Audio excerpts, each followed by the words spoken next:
know, a couple hours in or a little less in on a Minotaur piece that was actually me looking for something for somebody else. It's amazing how many times you hear me say that in these particular videos. But didn't you just say that last time? yeah, we were on a hunt for one of Marco's customers for a kind of a female Minotaur. I guess he had kind of discussed with him quite a while ago. And so he was looking. I wasn't really doing anything at the time. I was bored, so I started looking, and I came up with one of these that I ended up finding on the internet. And it was basically just a photo manipulation.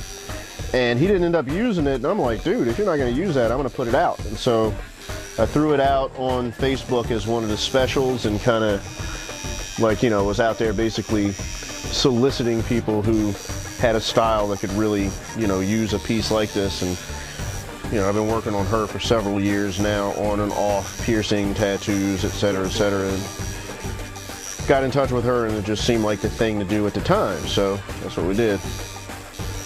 Now she's sitting up in here getting grinded up by the Mickey Sharps machine. Oh, nice. That's what you're working with today. Yep, got a Mickey Sharps. I had actually ended up buying a machine that was kind of sold to me, not necessarily on like a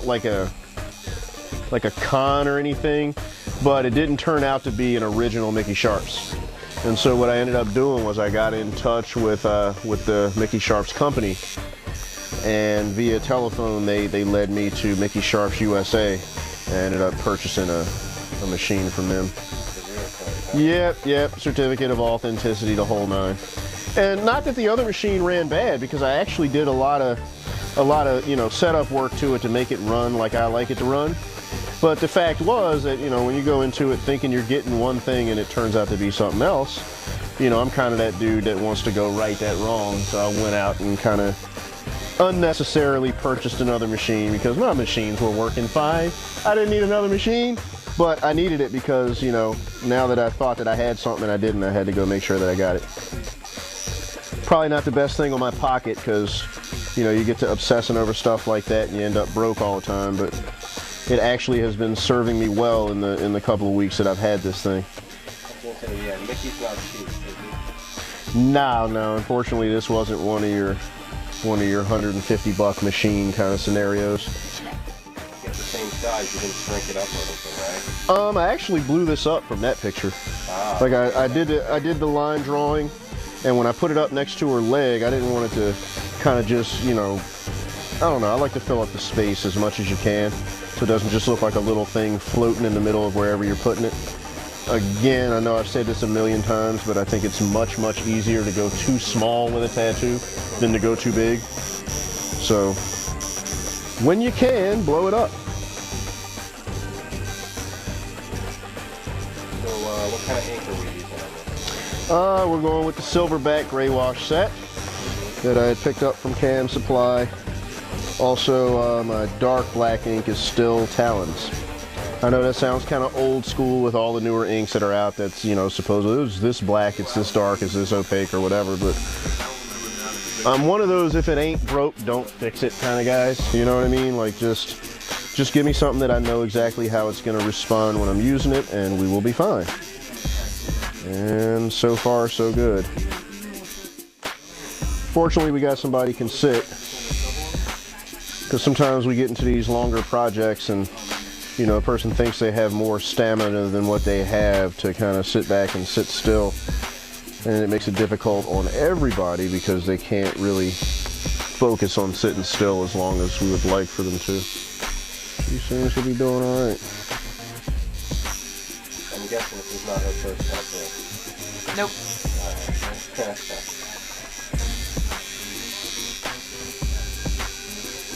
It is my first time branching out, though. Okay. Now, usually, what kind of tattoos do you get? Generally, I don't really have a set pattern of tattoos I get, but, you know, the majority of my tattoo work is on my arms. This is the first time I'm going outside of where, you know, those ones are. Exactly. I was going to say, your leg looks pretty empty there besides this one. I'm going to be covered eventually. Yeah? Yeah. This is a nice start. Got me noticing that I'm using the 7 mags more again now than I was before. I had gotten off on this 11 Magnum kick because I could just cover up so much space, you know what I mean? And I still use them. Like, I'm sure I'll go back in as we get to throw in a little bit of background or whatever in it so I can cover some area. But in some of these tighter spaces, I know some of the guys that are out there now are using 13, 15, 17 Magnums to do portraits and stuff like that. I don't feel like I have as much control with it, so I'm still more comfortable with my 7. Might take me a little longer to put it in than it does with the 11, but I feel like I'm pretty fast anyway, so. Back to the 7 mags it is. There are definitely time and a place for other needle groupings, for rounds, you know, for flats, squashes, just whatever. Most of my shading though, I like to go in with the mag. People ask me like, what's the reason for that? I don't even know if there's a real reason other than I got used to it, you know.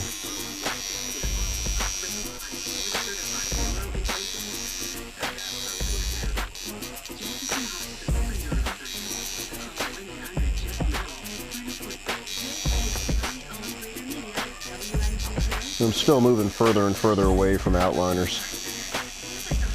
I may go back in and sharpen up some of the edges on the horns, or you know, in her eyes or whatever, but they're relatively clean already. And I think it gives you a little softer, more natural look without going in with a harsh liner. I can't remember the last time I had a tattoo where they actually used an outliner.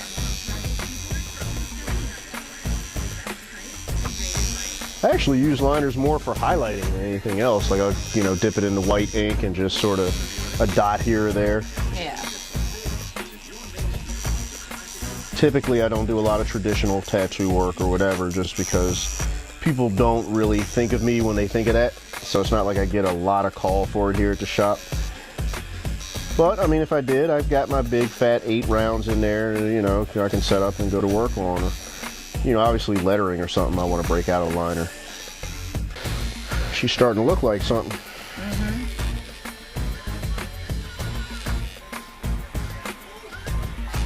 Now what the hell she's starting to look like, I have no idea, but it's starting to look like something. But she looks awesome. I'm gonna spray this again.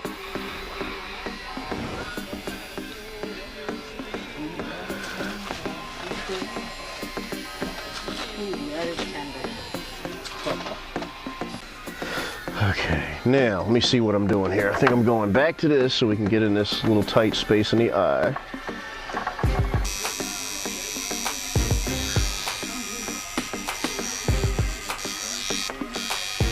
Well, looks like we're getting ready to be wrapping it up here soon. Typically, once you see me break out the white ink, that usually kind of signifies we're getting close to the end, because I usually just use my white ink, especially in black and gray situations, for highlight work and draw out certain spots and whatever. Plus, I don't like to put the white ink in and then go back over top of it with a darker pigment and, yeah, push that into those open holes and kind of muddy it up. So at this point, we're just going to do a little bit of highlighting in her. There's some areas I want to bring forward, maybe draw some attention to. She should be looking pretty good to be finished, at least for today.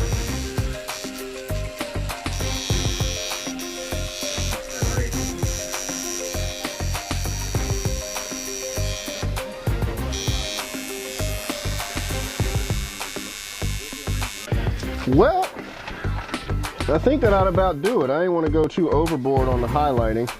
Just enough to pop out certain parts in the eyes, kind of give it a little kind of a glisten in the blood slash mucus slash whatever that is running out of the facial orifices, orify, whatever it is, aura something or other. Yeah, aura. Holes.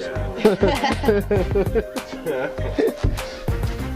So yeah, it's looking like that's about it. Okay, so I'm gonna run her up front, see if we can get a half decent photo of this. Looks like we're just about 11 o'clock. We started this sometime between 7:15, so we're looking at just under 4 hours. Took a couple breaks, you know, whatever. Looks like we made some all right time.